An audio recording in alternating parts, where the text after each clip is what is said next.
Hello, everyone. Welcome to A Garden a Day with Maidenbrock Gardens, where we explore the world one garden at a time. Today is November 26th. Thanksgiving Day is tomorrow, and before we begin today's show, I'd like to say thank you to you. Thank you for listening. I know some of you have been along for this garden journey from the very beginning, and I want to thank you for sticking with us each and every day as we've explored the world one garden at a time. Some of you fair listeners have just found us recently. Welcome, and thank you for listening. If you've listened for a long time, you know I don't really ever advertise anything, and I don't ask for anything except for the occasional please subscribe. I never feel good asking anyone to do anything, even subscribe.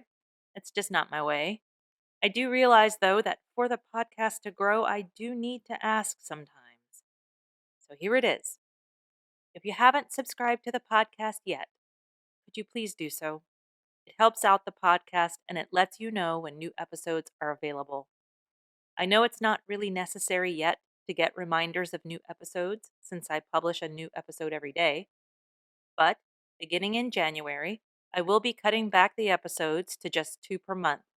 So you're not going to want to miss those, and subscribing to the podcast will remind you when there is a new episode to hear. I really do appreciate your support.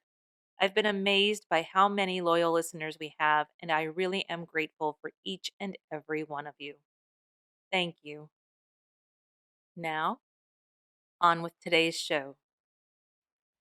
I first heard the story of Rip Van Winkle when I was in the 3rd grade. First published in 1819, not when I was in the 3rd grade.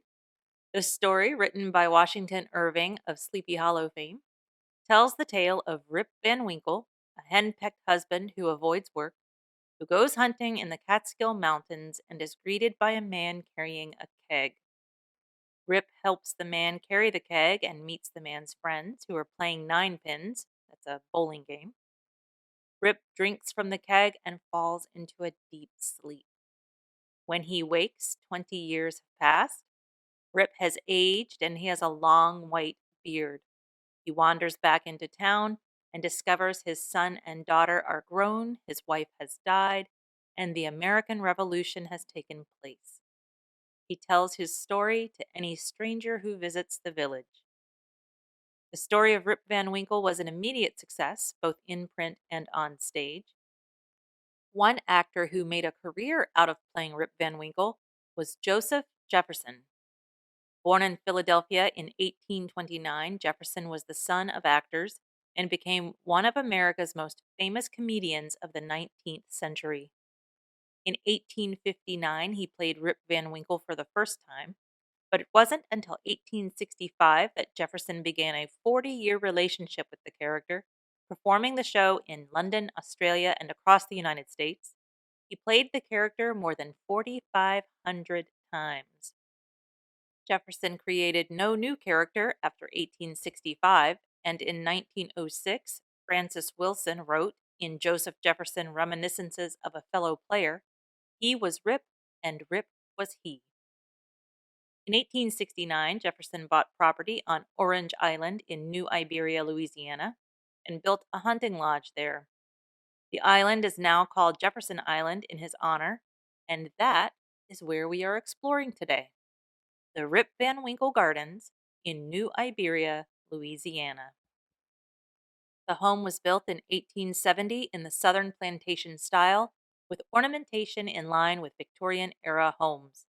The home is situated amongst 350-year-old oaks dripping with Spanish moss and is listed on the National Register of Historic Places. Surrounding the home are 15 acres of gardens. Credit is due to a later owner of the gardens, J. Lyle Bayliss Jr. He cleared land around the home and set about growing azaleas, camellias, and other ornamental shrubs and plants in the 1950s. Bayliss became known as a master grower and propagator of camellias. In 1966, the gardens suffered extensive damage from a hurricane. Bayliss restored the gardens, only to lose much of the garden in 1980 when oil well drillers pierced the roof of the underground salt dome shaping the island, causing the lake to drain into the mine and causing the earth around it to collapse. Bayless lost 64 acres of the gardens to the disaster.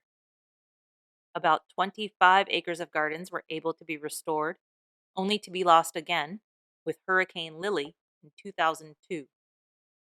In 2003, Mike Richard purchased the property, and today there are 15 acres of gardens. Richard also added a restaurant, a rookery, and cottages for overnight stays. The gardens in Jefferson Island are home to more than 260 species of birds. The gardens are a lush subtropical landscape that are part romantic southern and part exotic garden. Think magnolias, crepe myrtles, azaleas, camellias, and bamboo. Statuary, urns, and other garden artifacts are found throughout the garden. A family of peacocks wander around the grounds, and butterflies are found in abundance. The garden is open daily from 9 to 5. The house is open for tours from 10 to 4. They will be closed on Thanksgiving Day, Christmas Day, and New Year's Day. Well, that's about it for today's garden visit. Join me here tomorrow to find out where we're going next. As a reminder, you can subscribe, like, or follow this podcast on any of the major podcast players. I will be launching a newsletter in January. To sign up for that, please visit our website, agardenaday.com, and click on the subscribe button. There is a link in the notes. Thank you for listening today and every day. If all goes well, I'll be right back here tomorrow. See you then.